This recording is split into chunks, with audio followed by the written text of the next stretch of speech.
یسوع مسیح کو کہا جاتا ہے، بتایا جاتا ہے، تو وہ حکم دیتے ہیں کہ پانی مٹکوں میں کیا کرو، پانی بھر دو۔ کیا بھر دو جی؟ اب وہ پتھر کے مٹکے جو تھے ان میں پانی بھر دیا۔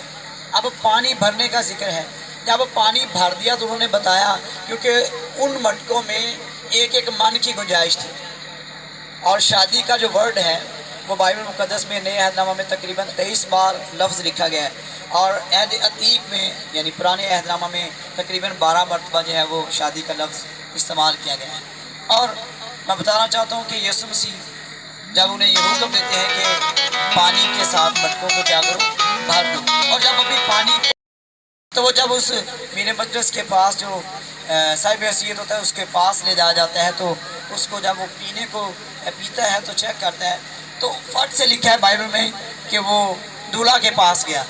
یوحنا کی انجیل اس کا دوسرا باب اس کی 11 آیت سے ملے تو وہاں پہ ہمیں یہ کانا گلیل کی شادی کا ذکر ملتا ہے۔ اب وہ وہاں پہ جا کر دولہا کو کہتا ہے، بڑا حیران ہو گیا کہ سب سے پہلے تو اچھی چیز پیش کی جاتی ہے، جیسے ہمارے ہاں جب شادی ہوتی ہے تو کوئی نہ کوئی کولڈ ڈرنک جو ہے وہ پلائی جاتی ہے، یا مشروب لال کلر کا بنا کے پلایا جاتا ہے، یعنی جو ہمارے رواج کے مطابق۔ لیکن اس وقت کیا رواج تھا، میں پیش کی جاتی تھی۔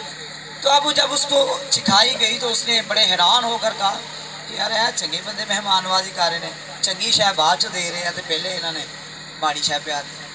اب اس نے یہ بات کی، لیکن اس حوالے کا بتانے کا مطلب یہ تھا کہ میرا اور آپ کا خداوند یسوع جس بھی محفل میں، جس بھی شادی میں شامل ہو جاتا ہے، وہاں کی عزت کو دبالا کر دیتا ہے۔ ہاللویا!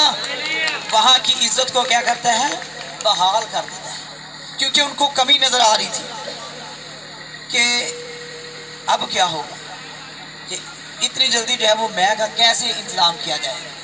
میرے عزیز بہن بھائیو، ہمارا خدا جو وعدوں کا سچا ہے وہ اپنے وعدہ کے مطابق جو ہے وہ آج بھی موجود ہوتا ہے۔